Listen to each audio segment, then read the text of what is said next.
The Jektari delegation clustered around the massive viewing screen, their crystalline forms vibrating with what could only be described as smug satisfaction. Ambassador Veltar's photosynthetic patches pulsed with a sickly green glow as he examined the intelligence reports. "Look at this pathetic creature," he clicked through his translator, gesturing at the holographic display showing Earth's chosen representative.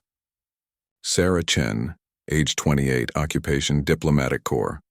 The humans send us a soft-skinned weakling barely past their juvenile stage. His aide, a younger Jektari named Krixna, flickered nervously.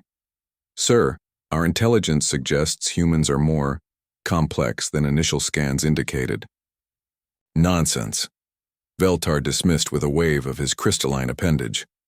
"We've observed their diplomats for months. They sit in air-conditioned chambers, shuffling papers and speaking in measured tones. They're clearly their weakest caste, the ones too frail for manual labor or warfare." The other delegates chittered their agreement. The Jektari Empire had conquered 17 star systems by identifying the weakest members of each species and targeting them first. It was a proven strategy. 3 days later, Sarah Chen's transport docked with the Jektari flagship Dominion's Edge. Veltar had specifically chosen his most intimidating vessel, a dreadnought bristling with plasma cannons and neural disruptors, its corridors deliberately kept at temperatures that would make most oxygen-breathing species uncomfortable.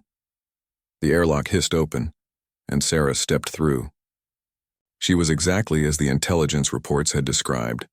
Average height for a human, with dark hair pulled back in a simple ponytail, wearing what appeared to be their standard diplomatic attire, a navy blue suit that looked entirely unremarkable. She carried only a small briefcase and offered what humans called a smile. "Ambassador Veltar," she said, her voice steady despite the oppressive atmosphere. "Thank you for agreeing to these negotiations."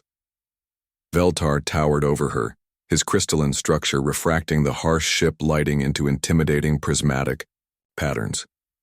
"Human," he rumbled, "you come before the Jektari Empire to discuss the terms of your species' surrender. I trust you understand the gravity." "Actually," Sarah interrupted politely, "I'm here to discuss your withdrawal from the Kepler 442 system." The silence that followed was deafening. Several junior delegates' crystal structures actually cracked from shock. Veltar's patches flared bright red. "Withdraw?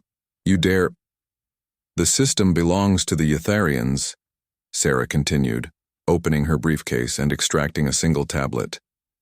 "A peaceful species you've been systematically enslaving. We'd like you to stop, or what?" Veltar leaned down, bringing his massive form inches from the small human. "What will your weak species do? Send more diplomats?" Sarah's smile never wavered. "Oh, Ambassador, I think there's been a misunderstanding." She set her tablet on the negotiation table and activated it. The screen showed a star map with hundreds of red dots scattered throughout Jektari space.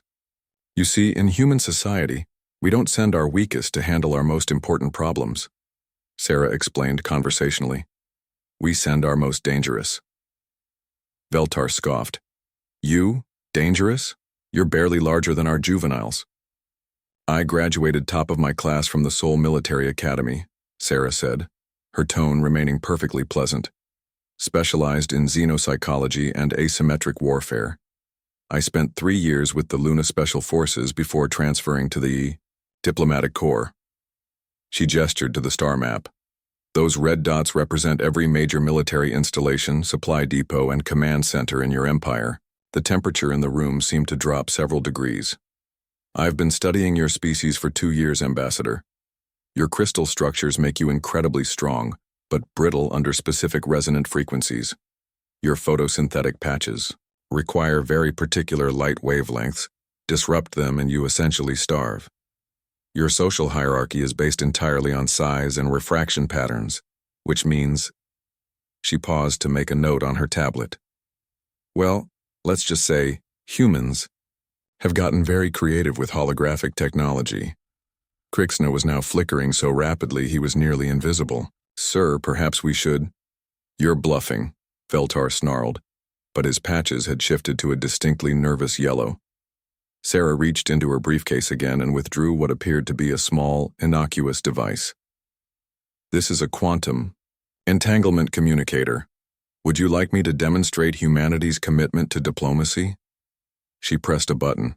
Every screen in the flagship suddenly displayed the same image.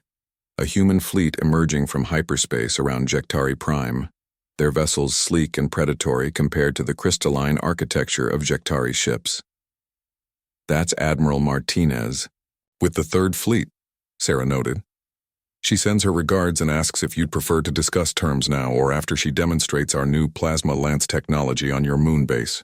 Veltar's structure had gone completely transparent with fear. This is impossible. Our intelligence indicated humans were a peaceful species. Weak. Divided. Oh, we are divided, Sarah agreed cheerfully.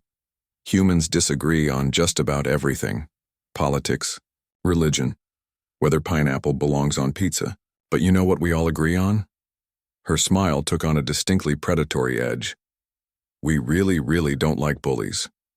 She stood up, somehow managing to loom over the much larger alien despite their size difference. So here's what's going to happen, Ambassador. You're going to withdraw from Kepler 442 within the next standard week. You're going to release all Eutherian prisoners and provide reparations for the damage you've caused. And then you're going to send a message to every other species in this sector explaining that humans and their allies are not to be threatened, enslaved, or otherwise molested. And if we refuse? Veltar whispered. Sarah's smile widened. Then, you'll discover why humanity's diplomats are considered our most terrifying warriors. We don't just end wars, Ambassador. We prevent them from ever starting again. She closed her briefcase with a soft click that sounded like a weapon being cocked. I'll give you an hour to consider our terms. I'll be in my quarters if you need. Writing my report on Jektari weaknesses for our xenobiology department. They're always interested in new data. As she walked toward the door, her heels clicking against the metal floor with military precision, Veltar finally understood the intelligence failure. Humans didn't send their weakest to negotiate. They sent the ones who made negotiation the only alternative to annihilation.